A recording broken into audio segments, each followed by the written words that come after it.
আল্লাহর নবী বলেন, পৃথিবীর মানুষ শুনে রেখো, কেউ যদি এতিমের দেখাশোনা করে তাহলে সে ব্যক্তি আর আমি জান্নাতে এভাবে থাকব।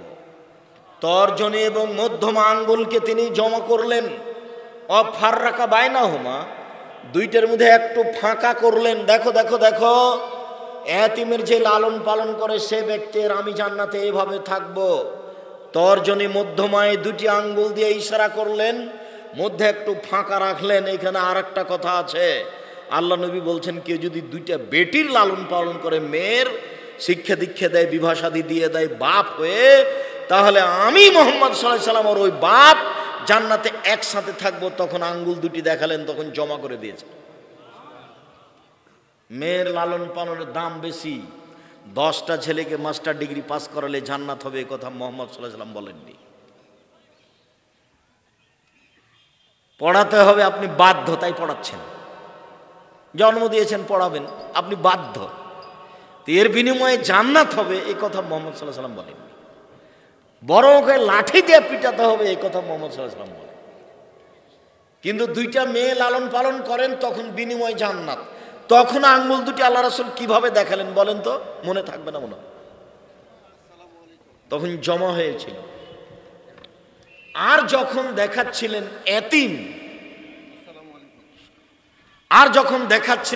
এতিম, তখন একটু ফাঁকা করেছিলেন। অল ইয়াতামা, এতিমের লালন পালন। আনাস রাদিয়াল্লাহু তাআলা আনহু বলেন, যা রাজুলুন নবী সাল্লাল্লাহু আলাইহি শাকা কলবহু কাসওয়াতা কলবিহি, আল্লাহর নবীর নিকটে একটা লোক এসে বলল, আল্লাহর নবী, আমার অন্তরটা খুব শক্ত, মানুষ টাকা পয়সা চাইলে দিতে পারি না, কৃপণতা চেপে ধরে, ভেতরে কোনো মায়া মহব্বত বোঝা যায় না। এইখানে আর একটা বাক্য বলে রাখছি, যেটা আরো 2-1 দিন বলেছি, মনে আছে? এই ছেলে শোনো, তোমাকে বলছি, আজ থেকে বাড়িতে বের হলে তুমি তোমার মাকে বলে দিও, আম্মা কিছু খুচরা টাকা আমার পকেটে দিবেন, 5-10 টাকা 20 টাকা। ফকির ভিক্ষা চাইলে আমি যেন বের করে দিতে পারি। ফকির ভিক্ষা চাই, তখন আমার পকেটে 500 টাকা নোট থাকে, আমি তখন বলি আমাকে মাফ করো, আমি ফকিরের কাছে কত ক্ষমা চাইবো মা, আপনি আমাকে কিছু খুচরা টাকা দিয়েন। তার আপনাকে বলছি, স্ত্রীকে বলে দিয়েন তার স্বভাব পরিবর্তন করতে হবে। স্ত্রীর স্বভাব হতে হবে আপনার মায়ের মতো। আপনার মা 16 জন মানুষের ভাত রান্না করতে কোনোদিন ভারী মনে করেনি। আপনারা ছিলেন 10 ভাই বোন, বাড়িতে ছিল 2 জন কিষান কামলা, 12 জন। তারপরে আপনার বাপ মা 14 জন।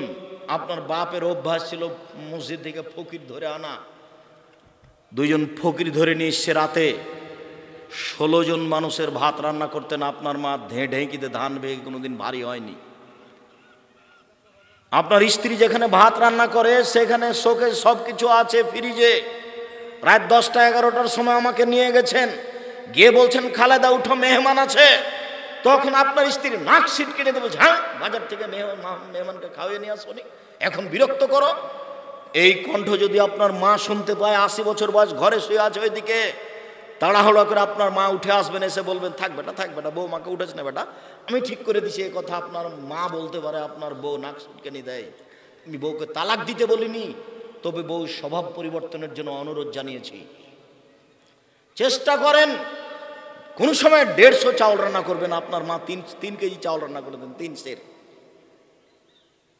আপনারা খেতেন, মেহমান খেত, ফকিরনি খেত, রাতে গরুতে খেত, আপনি 150 চাউল রান্না করেছেন। আমি মেহমান গেছি দুপুরের সময়, তখন আপনার স্ত্রী বলছে, যা রান্না করেছি তা তো মেহমানকে দিলে শেষ হয়ে যায়, কি করবে, চানাচুর বিস্কুট দিয়ে বিদে করে দাও। এই স্ত্রীর নীতি স্বভাব পরিবর্তন করতে হবে। আপনার স্ত্রীর কারণে আপনার বাপের স্বভাব আপনি গ্রহণ করতে পারেননি। আপনার বাপ যখন এশার সালাত আদায় করে মসজিদ থেকে বের হতেন, তখন মসজিদ থেকে বের হওয়ার সময় ডান দিকে বাম দিকে লক্ষ্য করতেন, মুরব্বী বাড়ি কোথায়? বাড়ি ফরিদপুর ভাঙা। খেয়েছেন কি? জি না। চলেন আমার সাথে। আজকে আপনি নিয়ে যান, আপনার স্ত্রী যদি নাক সিটকানি ধমক দেয় তো কালকে নিয়ে যেতে পারবেন না। তখন আর খোঁজই নেবেন না যে ওইকে। যার জন্য মায়ের স্বভাবে আপনার স্ত্রীকে ফিরে যেতে হবে, আপনাকে ফিরে যেতে হবে বাপের স্বভাবে। মানুষকে খাদ্য দেওয়া শিখতে হবে। আপনি কেন এই কথা বললেন? আপনার স্ত্রী কেন ভারী মনে করে? হ্যাঁ, তোমার ভাগ্নি আছে, তোমার ভাগনা আছে, তোমার বোন আছে, তোমার বাপের আত্মীয় স্বজন আছে, তোমার বাপের বন্ধু আছে, এতগুলো ঝামেলা পাকাতে পারবো না। এই কথা আপনার স্ত্রী কেন বলে আজকে বলে দিয়েন, শোনো তুমি আমার স্ত্রী, তোমাকে আমি অন্তর থেকে ভালোবাসি। আমি একাই আমার রুজি খাচ্ছিলাম, আমার হাত দিয়ে আল্লাহ আমাকে শুধু রুজি দিচ্ছিল। তুমি এসেছ, আমার হাত দিয়ে আল্লাহ রুজি দেয় দুইজনকে, তোমাকে আর আমাকে। আমাদের ছেলে মেয়ে হলো দুইজন, এখন আল্লাহ রুজি দেন আমার হাতে চারজনকে। আমার ভাগ্নি আছে, আমার হাত দিয়ে রুজি দিবেন পাঁচজনকে। আমার ভাগনা আছে, রুজি দিবেন ছয়জনকে। আমার বোন আছে, রুজি দিবেন সাতজনকে। আমার ভগ্নিপতি আছে, রুজি দিবেন আটজনকে। আমার বাপের একজন বন্ধু এসেছেন, রুজি দিবেন নয়জনকে। সব রুজি আল্লাহ আমার হাত দিয়ে দিবেন। বলো তুমি রুজি আল্লাহ বাড়ালেন না কমালেন? তুমি কেন সংকীর্ণতায় যাবা? সংকীর্ণতায় তুমি যাবা কেন? তোমার মাথায় কথায় টেনশন। রুজি আল্লাহ দিবেন। তুমি আজকে বলে দিবে আম্মা চিন্তা করবেন না, আপনাকে পৃথক হতে হবে না, আপনি আমার কাছে খাবেন, আব্বা আমার কাছে খাবে, বোন আমার কাছে খাবে, ভাগনা আমার কাছে খাবে, ভাগ্নি আমার কাছে খাবে, দুলাভাই আমার কাছে খাবে, আমার বাপের যত আত্মীয় স্বজন আছে সব আমার কাছে খাবে। চিন্তা করবেন না, আল্লাহ ব্যবস্থা করে দেবেন। আপনি 3 মাস পদক্ষেপ নেন, বরকত বেশি হয়েছে। বরকত ভিন্ন জিনিস, রুজি ভিন্ন জিনিস। কতবার বললাম, রুজি ভিন্ন জিনিস, বরকত ভিন্ন জিনিস। প্রত্যেকটা জিনিসে বরকত আছে। এই টেবিলটাতেও বরকত আছে। টেবিল একটা জিনিস, এতে বরকত আছে। কি আব্দুর রাজাক সাহেব, বরকত বুঝতে পারলেন না? আপনার দাদার হাতের একটা টেবিল বানানো আছে, 50-60 বছর থেকে আছেই। আপনার বাপ বা আপনি একটা কাল টেবিল বানিয়েছেন, টেবিলটা বানিয়ে এখানে রেখেছেন, বই শুধুমাত্র মিস্ত্রিটা বের হয়েছে, আর উপরে একটা বস্তা ছিল, টেবিলের উপরে পড়ে টেবিলটা ভেঙে গেল। বুঝাতে পারলাম না? তার নাম বরকত। ওটা তা আছে, এতে বরকত নেই। রুজি ভিন্ন জিনিস, বরকত ভিন্ন জিনিস। আল্লাহ নবী বললেন ফাকদিরহুলি ওয়া ইয়াসসিরহুলি ওয়া বারিক লি ফিহি। আল্লাহ এই কাজ আমাকে করতে দাও, এই কাজে আমাকে এতে বরকত দাও, এই কাজ আমার জন্য সহজ করে দাও। 3টা কথা লাগবে। বগুড়া জজের সাথে আমার 10 লক্ষ টাকার চুক্তি হয়েছে, আমার ভাইকে ছেড়ে দিবে। আমি 10 লক্ষ টাকা জজের হাতে দিয়ে দিয়েছি। আমি এখন শক্তিশালী, আমি এখন পারবো, কিন্তু কাজটা সহজ হয়নি। জজ আসছিল, রাস্তায় গাড়ি অ্যাক্সিডেন্ট হয়ে হাত ভেঙে গেছে, জজ আসলেন না, এজলাসে বসলেন না, সিদ্ধান্ত হলো না। তার মানে কাজ সহজ হলো না। টাকা দিয়েছি, সক্ষম হয়েছি, জজ এসে বসেছেন, কাজ সহজ হয়েছে। আমার ভাইকে ছেড়েও দিয়েছেন, জেল থেকে বের হয়ে গেছে, গেট থেকে বের হতে না হতেই আবার আটকা পড়েছে, বরকত হলো না। বোঝাতে পারেনি। আল্লাহ নবী এভাবে বলছেন, আল্লাহ কাজ করতে সক্ষম করো, কাজ সহজ করে দাও, কাজে বরকত দাও। কাজে এই কথা আপনাকে মনে রাখতে হবে। অন্তর খুব শক্ত আল্লাহর নবী। তখন আল্লাহ রাসূল বলছেন, শোনো শোনো শোনো, আতিমিত তমাল মিসকিন, দুস্থ গরিব ফকির মিসকিনকে খেতে দাও। অমসারা আসাল এতিম, এতিমের মাথায় হাত বোলাও, এরিক্য কালবুক, তাহলে অন্তরটা নরম হয়ে যাবে। ফকিরকে ভিক্ষা দেওয়া সহজ হবে। কমি খারেজি মাদ্রাসা একটু দান চাইলে সহজে 5 কেজি দান বের করে দেওয়া যাবে। আবার তখন কাজের লোককে বলা যাবে না, এই শোনো, ওই চিটা পাতান ধানগুলো আছে, আসলে 10 কেজি দিয়ে দিস তো। এটা আপনার আর তখন অন্তর থেকে আসবে না। কেন? উপর থেকে ওটা বন্ধ হয়ে গেছে। বুঝাতে পারলাম না মনে হয়? অন্তর নরম হবে 2 কাজ করলে। কি? 1, আমি বলিনি, মুহাম্মদ সাল্লাল্লাহু আলাইহি ওয়াসাল্লাম বলেছেন, 1 ফকির মিসকিনকে খেতে দাও, 2 এতিমের মাথায় হাত বলা। যেটা আমার মা চাচি, আপনার মা চাচি বলতেন এতিমের মাথায় হাত দাও, এটা আল্লাহ রাসূলের কথা, এমনি স্বাভাবিক কথা নয়। আল ইয়াতামা ওয়াল মাসাকিন, ফকির মিসকিনকে খেতে দাও, ওর সাথে সদাচরণ করো। ফকির মিসকিনকে খেতে দিলে একসাথে 3টা নেকি হবে, 3টাই জটিল। 1 কাল মুজাহিদ, যুদ্ধ করলে যে নেকি হয়, ফকির মিসকিনকে খেতে দিলে সেই নেকি হবে। 2 আল কায়েম, রাতে তাহাজ্জুদ পড়লে যে নেকি হয়, ফকির মিসকিনকে খেতে দিলে সেই নেকি হবে। 3 অসায়েম, নিয়মিত নফল রোজা থাকলে যে নেকি হয়, ফকির মিসকিনকে খেতে দিলে সে নেকি হবে। প্রত্যেকটার বিনিময়ে ভিন্ন ভিন্ন জান্নাত। মুজাহিদ জান্নাতে চলে গেছে, রাতে তাহাজ্জুদ পড়ে জান্নাতে চলে গেছে, মানুষ যখন ঘুমিয়ে, দামি জান্নাত। 3 নফল সিয়াম, নফল রোজা, দামি জিনিস। ইবাদতের জগতের সবচেয়ে দামি ইবাদত হলো সিয়াম, রোজা। তাহলে 3টেরই ভিন্ন ভিন্ন মর্যাদা, জান্নাত। এবার একসাথে 3টার নেকি পাবো কি করলে? ফকির মিসকিনকে খেতে দিলে। ভুলেও কোনোদিন রাগ করবেন না, মেজাজ তো আপনার খুব কড়া। দরজায় ফকির বসে আছে, মোটর সাইকেল নিয়ে ঢুকছিলেন, জায়গা একটু কম, শরত শরত ভিড় জমায় এখানে দুপুরের টাইমে, খাওয়ার টাইমে ঝামেলা পাকাচ্ছে। এই কথা যদি আপনার মা শুনে নাই, তাহলে বলবে থাক বেটা থাকবে, তোর বিরক্ত হোক কেন, ওকে একটু খেতে দিলি চলে যাবে। আপনি বলছেন এভাবে, আর আপনার মা বলছে এভাবে। কি পড়াশোনা শিখলেন? কোনটা হলো এটা? খালি চিল্লা চিল্লি করলে হবে অমুকের চরিত্র ফুলের মতো পবিত্র, এভাবে হবে? ভুলেও কোনোদিন ফকির মিসকিনের উপরে রাগ করবেন না, যতবার চাচ্ছে চাক। আর মুরব্বী আপনাকে বলছে, স্ত্রীকে বলে দিন খুচরা টাকা নিয়ে বের হতে হবে বাড়ি থেকে, 50টা 100টা 200টা, যত ফকির মিসকিন আসবে 10টা করে দিবেন, 5টা টাকা করে দিবেন, প্রস্তুতি নিয়ে বাড়ি থেকে বের হবেন। কেন আপনি বলেন মাফ করো? কেন বলবেন মাফ করো? কি অসুবিধা এত মাফ করো বলবেন কেন? সে যেই হোক, যে ভিক্ষা চাচ্ছে, অভিজ্ঞশালী হোক, ঘোড়ায় চড়ে আসুক না কেন, চাইলে দিবেন। যখন নিজে থেকে কাউকে দিতে যাবেন, খেতে দিবেন, তখন দেখতে হবে পরহেজগার কিনা। বুঝাতে পারলাম না কথা? যে খেতে চেয়েছে ও পরহেজগার কিনা এটা দেখার সুযোগ নাই, কিন্তু আপনি নিজে থেকে যাকে খেতে দিবেন দাওয়াত দিয়ে, তাকে কেমন হতে হবে? আল্লাহ রাসূল বলছেন, লা তুতমা তামাকিল্লা তাকিয়া, পরহেজগার ছাড়া তোমার খাদ্য যেন না খায় কেউ, ফাসেক যেন তোমার খাদ্য না খায়। আরো ভিক্ষুক, ও হিন্দু হোক, মুসলমান হোক, বৌদ্ধ হোক, খ্রিস্টান হোক, চামার হোক, ডোম হোক, মুচি হোক, মেথর হোক, মদ খায়, ও আপনার কাছে খেতে চেয়েছে, আপনি সহযোগিতা করেন। ভিক্ষে চেয়েছে, সহযোগিতা করেন।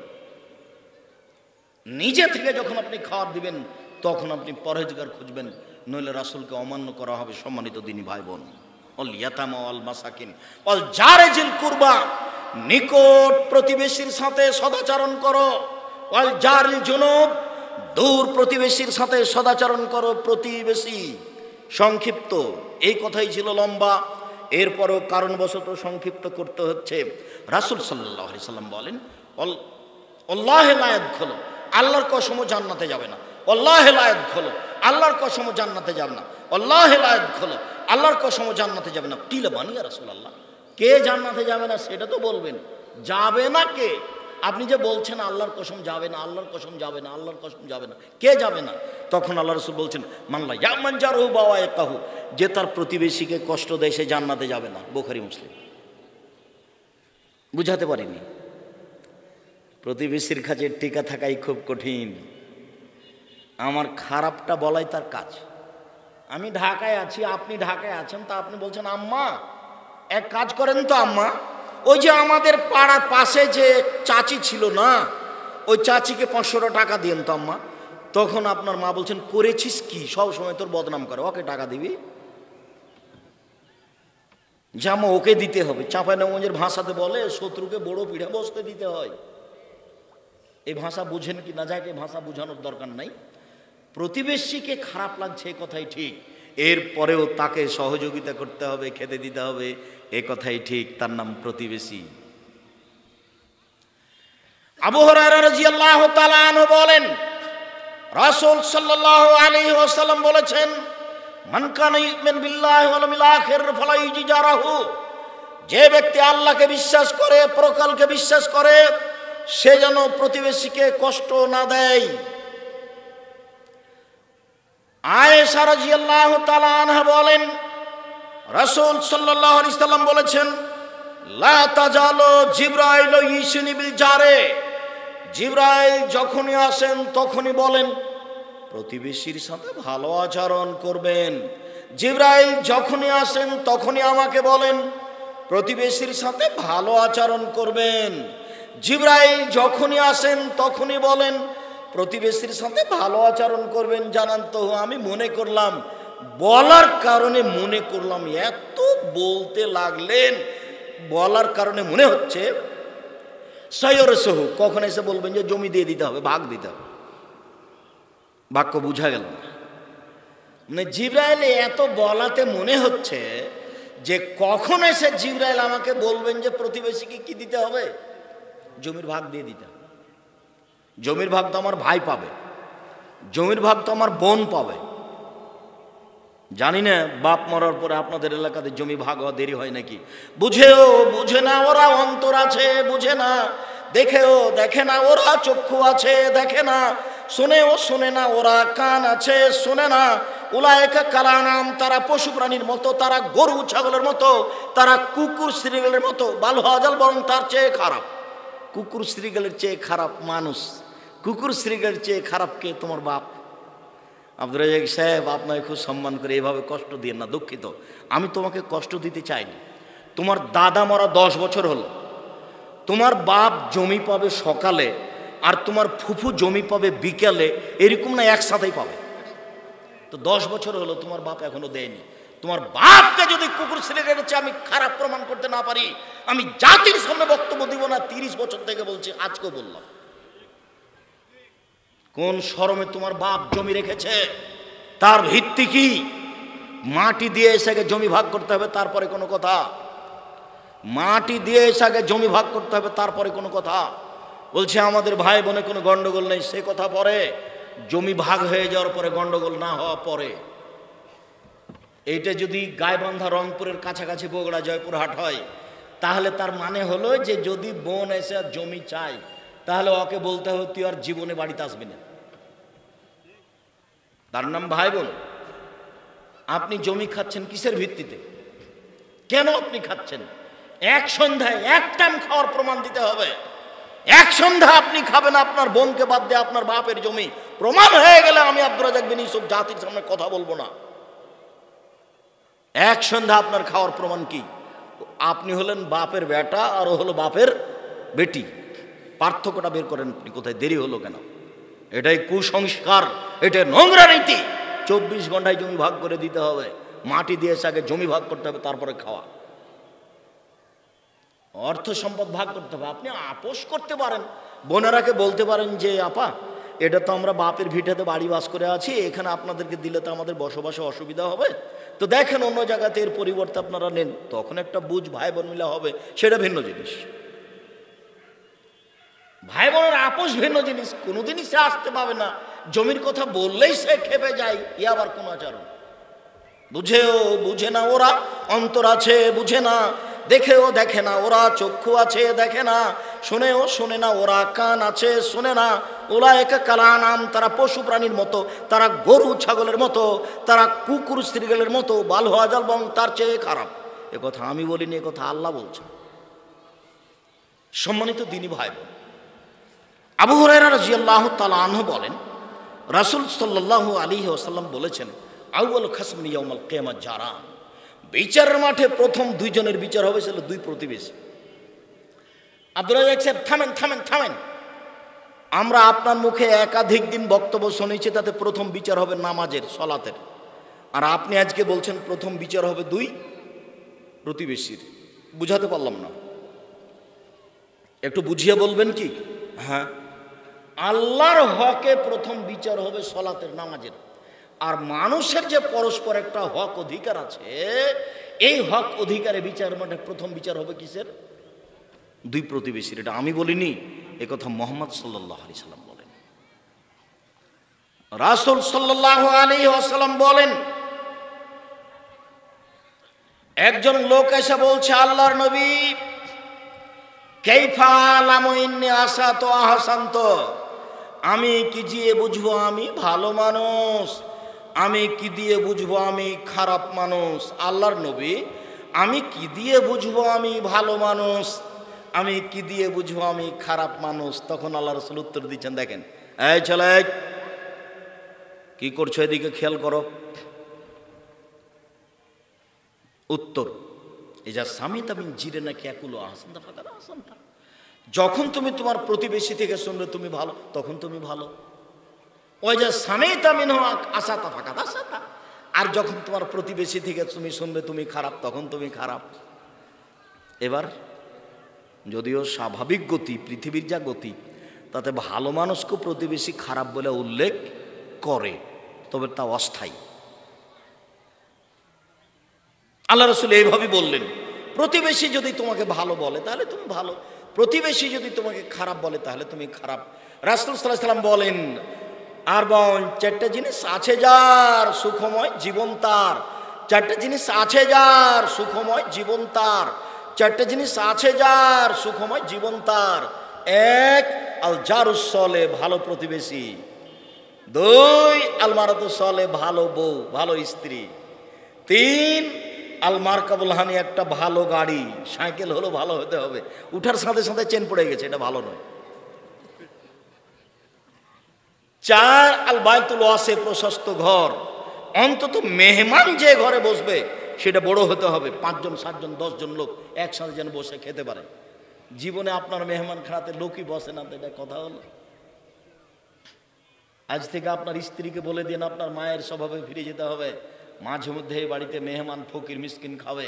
3 দিন যদি ফকির বাড়িতে না আসে, খেতে না চাই, তাহলে স্ত্রীকে বলবেন, এই শোনো খালেদা, শোনো, ব্যাপারটা কি আমি বুঝতে পারিনি কিছু, গো ওপরে নড়চড় হয়ে গেল নাকি, ফকির কেন আসে না, ফকির কেন কেউ খেতে চায় না, এর দাম আছে, আপনাকে যদি আমি বুঝাতে না পারি আমি অক্ষম। ফকিরকে অনীহা করতে হবে না, খেতে দিতে শিখতে হবে, এই কথাই ঠিক। রাসূল সাল্লাল্লাহু আলাইহি সাল্লাম বলেন, রাসূল সাল্লাল্লাহু আলাইহি সাল্লামকে বলা হলো, আল্লাহর নবী, ইন্না ফুলানাতান তুজকর মিন কাসরাতে সলাতেহা সামিয়া সাদাকাতেহা গায়রনাহা তুজ জিরানাহা বিলিসানিহা।